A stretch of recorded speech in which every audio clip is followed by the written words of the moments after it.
Hey fellow YouTubers, welcome back to Land of the Wombats. It's your bad old Uncle Chris here to share some off-grid pirate lifestyle stories. And we're almost in spring now, although I think we get about 6 seasons of about 2 months each year. They're all a bit different, but they usually run for about two months each. Right beside me, you've got some daffodils. Of course, we've got Ollie, the lovely dog, but we've also got some daffodils. These are some of the first of the bulbs of the season. And it's very hard to see in the picture, but some of the bittercress, which is like a weed, I think it's an edible weed from the brassica family, that's happily just spreading everywhere. So there's nothing you can do about that one. It's just actual extra green ground cover that all the animals eat.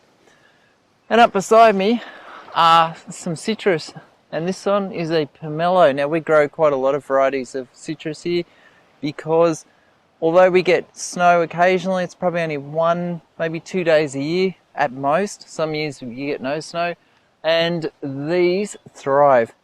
Now 30 years ago, they used to say you couldn't grow citrus up here. Completely wrong. It's now warm enough that you can. And as you can see, the facts speak for themselves. This stuff's really nice. It's like a grapefruit tasting fruit. Yeah, so let's get on and have a look around. This tree fern is a cyathea, and that's the Latin name. And you can see it's actually, as the weather's warming, it's starting to produce new fronds. And these fronds, they actually start to grow up, and then they unfurl and they flick spores everywhere. So we might end up getting tree ferns just sort of establishing themselves in the area. But it's good to see, actually, because we had a really hot and dry summer last year. So it's good to see this thing bouncing back. And we've got, I can count 3 fronds. But you can see one sort of in the center, but you won't be able to see that. You can see the other 2. Late winter, early spring is the traditional lean time of year in temperate environments, and these are agapanthus, and they're usually quite lush, as you can see over here, but the deer are so hungry at the moment, they're eating agapanthus. Now, I've never seen anything eat agapanthus. These things must be like toxic, but if they can survive on that, yeah, they are. So yeah, that's surprising. So I've never seen this before. And over summer, they came up and ate all the flowers, so we didn't really get a lot of agapanthus flowers. So that was strange too. Anyway, moving on. And we're in the greenhouse at the moment, and this place is going off like a frog in a sock.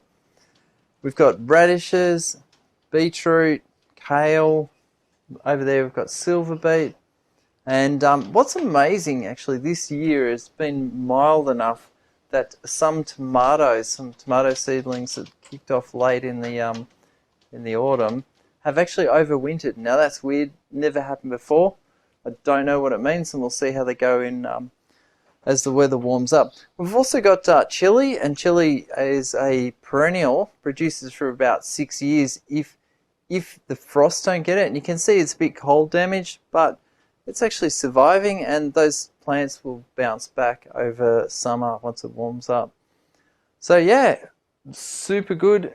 Have to have a greenhouse in this environment if you want to eat produce, especially fresh greens.